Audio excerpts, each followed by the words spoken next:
Según las estimaciones del Ministerio de Educación, cerca de 3,6 millones de niños, niñas y adolescentes en nuestro país podrían haber visto afectado su proceso de aprendizaje en este año 2020, que ha sido a todas luces excepcional, pero para el sistema educativo en particular sumamente desafiante, para los profesores, para los padres, por supuesto también para los alumnos, con el riesgo además de que este 2020 genere algunos problemas de mediano y de largo plazo, sobre todo en aquellos que están en etapas críticas dentro de su proceso de formación. Pero también fue un momento para reevaluar las formas en las que estamos aprendiendo y las formas en las que están operando los colegios. Es en ese contexto que queremos hablar de una plataforma que se llama Pizarrón, que precisamente viene a ofrecer quizás algún complemento o soluciones a algunos de los problemas del sistema educativo, ya no solo en el contexto pandémico. Estamos junto a su fundador y además el gerente general de Pizarrón, Fernando Prieto. ¿Cómo está, Fernando? Gracias por conversar con nosotros. Hola Sebastián, gracias por la invitación. Fernando, bueno, ya damos algo de contexto y podremos profundizar en algunos de esos números del efecto que ha tenido la pandemia precisamente en el sistema educativo y los procesos de aprendizaje. Pero antes cuéntanos, ¿qué es Pizarrón? ¿Qué es esta plataforma? ¿Y cómo nació esta idea? Mira, este es un proyecto que lleva 10 años y que de alguna manera pretendió desafiar el uso típico de las tecnologías de información en educación. Porque si bien hay mucha pirotecnia, o sea, por ejemplo, clases por Zoom, el proceso es muy básico, sigue siendo el mismo. Se entrega contenido y eso pasa desde hace 25 años. Se entrega contenido por mail, por chat y por lo tanto no produce mejora, no hay mejora en el proceso. Entonces nosotros lo que básicamente la reflexión fue cómo hacemos para identificar todos los requerimientos de los distintos usuarios y responder a eso. Esa fue un poco la intuición inicial, y lo que hemos ido haciendo es que hoy día tenemos alineados los currículum, pero además tenemos el ambiente de ejercitación, de evaluación, con múltiples tipos de ejercicios para que no haya copias, tenemos identificados los requerimientos, las brechas, tenemos nivelación personalizada de brechas, información para los profesores, para los papás, etc. Generamos un sistema integral. Entonces, esta es una plataforma a la que se puede acceder donde está el contenido, por ejemplo, de la malla curricular chilena, y es una forma de acceder a esos contenidos en un formato distinto. Sí, en un proceso lógicamente establecido, Sebastián, claro. Que es lo que no hay. Si te fijas, cierto, tú comentabas que llegó la pandemia y de alguna manera las distintas actividades se las arreglaron en unos meses. La educación no ha podido hacerlo. Sí. Fernando, el diagnóstico con el que ustedes levantaron este proyecto que lleva 10 años, de alguna manera se consolida también y se desafía con lo que ocurrió en la pandemia y con lo que ya sabemos de esta suspensión o cierre de los colegios y llevar todas las clases al ámbito virtual. ¿De qué manera entra Pizarrón en esta lógica nueva que probablemente nos va a acompañar por un buen rato?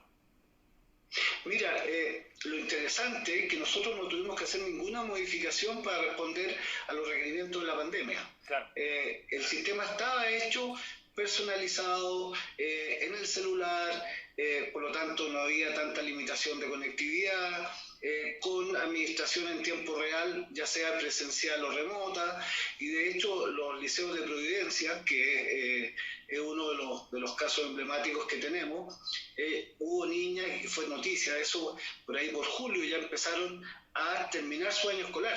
O sea, en 2 meses y medio se diagnosticaron, se nivelaron y cubrieron toda la materia del año escolar por cómo está diseñado el sistema, mientras el resto del país estaba tratando de priorizar. Sí, y es interesante esa experiencia porque les debe haber dado insumos bien importantes. ¿Cómo fue, primero, la reacción de los alumnos ante la implementación de Pizarrón en este contexto y la respuesta de los profesores también? Mira, realmente nosotros han pasado 2 millones de estudiantes por la plataforma, por lo tanto tenemos mucha métrica, pero nunca habíamos tenido una situación donde forzadamente había que usar todas las capacidades de la plataforma, claro, como fue la pandemia. Y los resultados han sido y están siendo espectaculares. Primero, el tiempo. Lo que en clases lectivas tú te demoras 3 o 4 clases lectivas en pasar un tema, la estadística es que el estudiante lo cubre en 45 minutos. O sea, no es menor. ¿Por qué? Porque está 100% conectado al celular, es su manera natural de interactuar con la tecnología, tiene todo ahí, ¿no? Tiene el contenido, la ejercitación. Esa es una diferencia importante. Segundo, los papás. Tenemos testimonios muy bonitos de los papás, cómo ellos ven en tiempo real lo que está pasando con sus hijos y pueden revisar la materia para apoyarlos. Ajá. Eso no es un tema menor, Sebastián, pensando que nuestro país tiene un 80% de analfabetismo funcional. Sí. O sea, que el papá pueda revisar la materia y no pasar vergüenza frente a su hijo es un hecho relevante. ¿Pero qué pasa con la calidad del aprendizaje atravesado por pizarrón? Mira, a ver, ese es el núcleo de lo que hacemos, Sebastián. O sea, poder detectar las brechas y cerrarlas personalizadamente. Uh-huh. Eso es fundamental. Entonces, ¿qué es lo que hacemos? Nuestros cursos tienen dos cursos en realidad. Tienen un curso que es diagnóstico y cierre personalizado de brechas, uh-huh. Solo te dedicas a lo que te falta y tienes toda la materia según el ministerio con todos los contenidos, ejercitación y evaluación. Entonces, estamos hablando de estar resolviendo los vacíos anteriores y por la estructura está resolviendo los vacíos que se generan en un año, que son básicamente dos. Estadísticamente, en enseñanza media, esto informa el Ministerio de Educación, se pasa el 50% de la materia de lenguaje y 41.3% de la materia de matemáticas. De ahí viene la brecha. Sí, claro. Y el otro tema de la brecha es que los estudiantes avanzan a ritmos distintos y el profesor tiene que ir a un promedio. Por lo tanto, ahí hay jóvenes que se quedan atrás, que es el otro tema de la brecha. Bueno, dado que nos demoramos 45 minutos en cada tema, y dado que cada uno aprende a su ritmo, matamos esas dos posibles fuentes de brecha. Claro, y va a ser interesante ver de qué forma, en el contexto de pandemia, cuando esas brechas, desde el punto de vista de los aprendizajes individuales, pero también de las condiciones materiales para poder acceder a la educación a distancia, va a ser interesante ver también, hacer la comparación respecto a cómo Pizarrón ha impactado, por ejemplo, a esas comunidades, ¿no? En los colegios de Providencia. Se podrá hacer un paralelo también en un año sumamente particular como este. Sí, pero fíjate que ahí tenemos mucha evidencia, mucha, de cómo, ponte tú, Colombia apoyamos a 100.000 estudiantes a prepararse para la prueba PISA en 2015. Uh-huh. Y Colombia fue uno de los dos países que más subió en PISA ese año, con pensamiento crítico, con todo, digamos que a través de plataformas se puede hacer muy bien. Sí. Escuelas rurales que tenían vulnerables, que tenían un CIMSE equivalente a CIMSE, en el caso colombiano la prueba Saber, muy descendido, y un año de uso de plataforma equivalente a los mejores colegios privados de Colombia. O sea, te hablo de esas pruebas porque son datos externos a los nuestros. Sí, claro. O cuando tú ves una matriz de gestión donde están cada estudiante y cada uno de los temas, donde cada estudiante tiene un cuestionario distinto, o sea, no hay copias, son datos fidedignos, y que logran casi todos los aprendizajes, es espectacular. Fernando, pero a partir de la experiencia de este año y tratando de hacer el ejercicio de proyectarse al 2021, quizás al 2022, no sabemos cuánto va a durar esta situación excepcional, pero por lo menos al 2021, el próximo año, ¿qué lecciones crees tú que se pueden sacar respecto a la experiencia de Pizarrón para poder llevarla a la masividad, digamos, de los colegios o de los procesos de aprendizaje de los alumnos en Chile?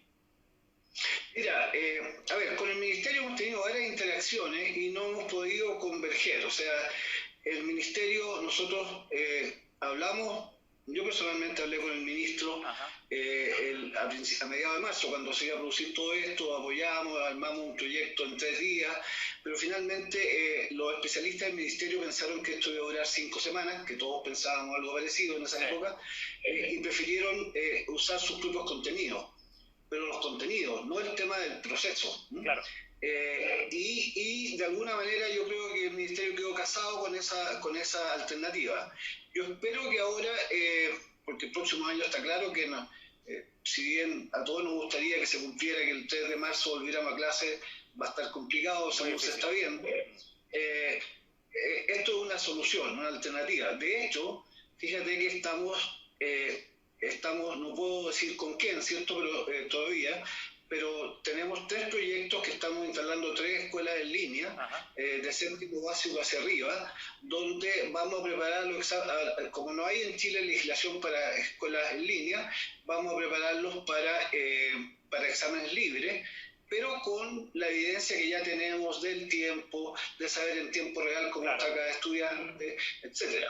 Sí, Fernando, una última reflexión, porque me gustaría abordar este tema en una perspectiva un poco más amplia también, y se nos va el tiempo. Pero acá hay una muestra bien relevante también de cómo la tecnología se puede adaptar a los procesos de aprendizaje, a los sistemas escolares, con una perspectiva distinta y rompiendo con ciertos paradigmas también quizás que han ido quedando atrás o ciertamente rezagados ante el avance tecnológico y de los flujos de información también. Entonces ahí mi pregunta, con una mirada de mediano y largo plazo, pensando en los desafíos que vienen hacia adelante, ¿cuál crees tú que es el rol de la tecnología en nuestro país en el proceso de formación, en el proceso educativo?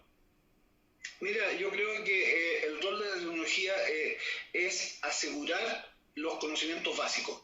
O sea, desde el punto de vista de educación, la socialización, pero los conocimientos básicos, aprendizaje basado en proyectos, pensamiento crítico, trabajo en grupo, la tecnología puede resolverlo. El tema social, o sea, yo creo que la escuela como el lugar de aprendizaje se va a ir desarmando, no solo desde el punto de vista de un país, sino que también en forma internacional. Porque estas escuelas que estamos montando son internacionales. O sea, un estudiante de Trujillo en Perú puede estudiar y por convenio Andrés Bello, una vez que haya legislación para escuelas privadas, para escuelas en línea, puede reconocer sus estudios. Entonces el cambio viene muy, muy grande por ese lado. Y esto a todos los niveles. Nosotros estamos a nivel escolar, a nivel de educación y a nivel de competencias básicas de adultos. Sí. Y permíteme un dato, Sebastián, que es súper relevante. En educación superior, cierto, tenemos cobertura universal teóricamente porque es sobre el 50% bruto la cantidad de gente que entra, pero el 50% no se recibe y el 50% del 50% nunca encuentra trabajo en lo que estudió. Entonces la frustración que hay ahí es tremenda. Sí, claro. Y seguimos sin innovar, porque al final los vacíos escolares, y particularmente en este año con 15 meses sin clases presenciales, no son remediados. O sea, las universidades siguen haciendo un examen, te exigen, y el 20% lo recuperan, pero esos estudiantes no están en condiciones de aprender, por lo tanto van a ser parte del 75% frustrados. Y eso la tecnología puede arreglar hoy. Y por eso es tan relevante hablar de educación precisamente en este contexto y buscar otras fórmulas también que permitan ir llenando esos vacíos. Fernando, muchísimas gracias por haber conversado con nosotros hoy día, muy amable. Un gusto, gracias Sebastián. Claro, hay problemas de mediano y de largo plazo asociados a estas brechas que se van generando en educación, que acrecienta la pandemia. El tiempo corre en contra además para que esas brechas no sean cada vez más profundas.